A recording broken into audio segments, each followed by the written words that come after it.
एकनाथ शिंदेंची ठाकरे सेनेच्या 8 खासदारांसोबत कथित बैठक झाल्याच्या वृत्तानं खळबळ। शिंदे सेनेमध्ये सहभागी होण्याच्या प्रस्तावावरती सही केल्याचा दावा, मात्र ठाकरे गटाच्या खासदारांकडून बैठकीचा इन्कार।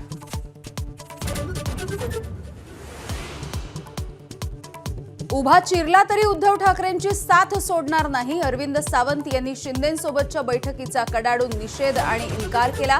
ठाकरेंना सोडून जाणार नाही अशी पत्रकारांनाच दिली लेखी हमी।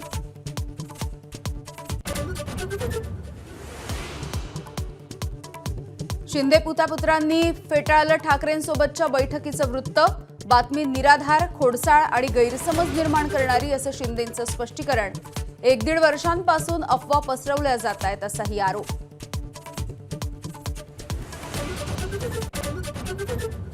सुनेत्रा पवार यांच्या प्रचाराला बोलावलं तर जरूर जाणार, सुप्रिया सुळेंनी दाखवली तयारी, शेवटी रिश्ते मायने रखते हैं अशी ही प्रतिक्रिया। पोटनिवडणूक बिनविरोध का झाली नाही हे अजित पवार गटालाच विचारा, असाही सुळेंचा सल्ला। लाडकी बहीण योजनेवरून हायकोर्टानं राज्य सरकारला फटकारलं, शिक्षक शिक्षकेतर कर्मचाऱ्यांना निवृत्ती वेतन देण्यासाठी पैसे नसतील तर लाडकी बहीण योजना बंद करा, कोर्टाचे ताशेरे।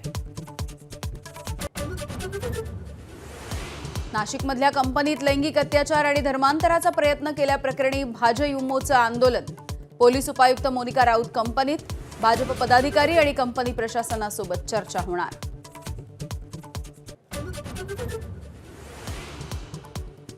अशोक खरातची पत्नी कल्पना खरातच्या जामीन अर्जावरती आज सुनावणी, शिर्डी जमीन गैरव्यवहाराच्या प्रकरणामध्ये आरोपी, जामीन मिळणार की फेटाळला जाणार याकडे लक्ष।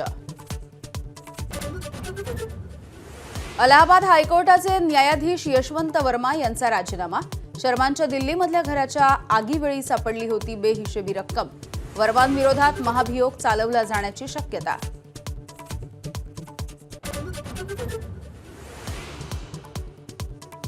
बिहारचे मुख्यमंत्री नितीश कुमार यांनी घेतली राज्यसभा खासदारकीची शपथ, नितीश कुमार पहिल्यांदाच राज्यसभेत, बिहारचे मुख्यमंत्री कोण होणार याकडे लक्ष।